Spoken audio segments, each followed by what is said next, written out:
प्रतिलेखन 40। अध्यक्ष महोदय, मैं कहना चाहता हूँ कि हर आदमी को यह अधिकार है कि जिसको वह चाहे डाक द्वारा मत भेज सके। ऐसा तो नहीं है कि सभी मत किसी एक अधिकारी के सामने ही इकट्ठा करके भेजे जाते हैं। जहाँ तक इस बिल का संबंध है वह ठीक है, वह प्रारंभ में ही आना चाहिए था और मैं इसका समर्थन करता हूँ।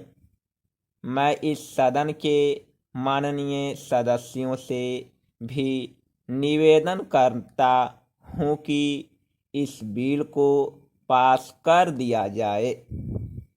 खेती में उन्नति न होने का कारण क्या है?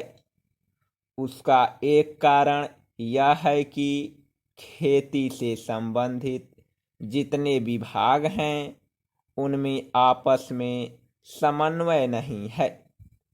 खेती के लिए अच्छी खाद की आवश्यकता है, पानी की आवश्यकता है, औजारों की आवश्यकता है और धन की आवश्यकता है। इन सारी चीज़ों के लिए अलग अलग विभाग हैं। मालूम ऐसा पड़ता है कि उनका आपस में कोई संबंध नहीं है। वे आपस में मिलकर कोई योजना नहीं बनाते जिससे खेती की आवश्यकताएं पूरी होती। इसलिए जब तक उनमें आपस में तालमेल नहीं होगा तब तक खेती की उन्नति नहीं हो सकती है। दूसरा कारण यह है कि योजना की बिल्कुल कमी है।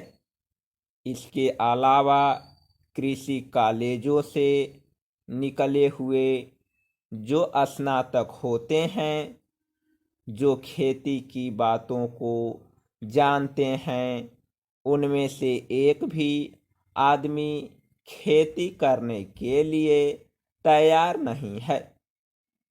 सभी प्रोफेसर बनने के लिए तैयार हैं, खेती के लिए कोई भी तैयार नहीं है। एक बात मैं माननीय मंत्री जी से विशेष रूप से कहना चाहता हूँ। अधिक उपज न होने का एक कारण यह है कि जो खेत में काम करते हैं वे उसके मालिक नहीं हैं। खेत किसी और का है और काम कोई और कर रहा है। इसलिए मेरा कहना यह है कि किसानों में जब तक यह भावना पैदा नहीं होगी कि यह मेरी भूमि है, तब तक अधिक उपज नहीं हो सकती है। इसके लिए आप जब तक भूमि सुधार नहीं करेंगे तब तक कोई बात बनने वाली नहीं है। दुर्भाग्य से इस देश में खेती करने वाले बहुत कम लोग ही भूमि के स्वामी हैं। खेती की उन्नति के मूल आधार पानी है। पानी, खाद, बीज, धन, उपज का उचित दाम और भूमि सुधार, इन सब की ओर कृषि मंत्रालय का ध्यान नहीं है। सरकार को प्रत्येक खेत को पानी और हर आदमी को काम